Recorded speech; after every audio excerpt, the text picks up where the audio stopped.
想問你哋唔需要處理離婚呢樣嘢噶嘛？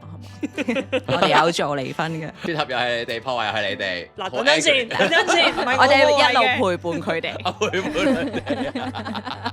我想問離婚嗰個 same sex 同埋唔係 same sex 係咪嗰個程序差好遠？爭好遠嘅。我想問嗰個麻煩位係因為唔係呢一個國家處理定係咩咧？我已經諗緊要飛走尋時間。鑑於因為同性婚姻未合法啊嘛，咁所以香港咧就唔容許去處理佢哋嘅離婚申請啦喺度。咁變相佢哋就要得兩個方法，一去翻去邊度結婚就喺邊度離婚，係啦。咁但係個問題係大部分嘅外國國家咧，香港你唔為意有呢個問題，因為你喺香港一路住緊。但係其實每一個國家咧都會有一個叫做居留條件嘅逗留條件嘅問題。你要逗留足夠某個日數，你先可以去開始入紙申請離婚。咁除非你喺嗰度住嘅啫，如果唔係你點樣離婚呢？咁所以等同就係你離唔到婚咁滯。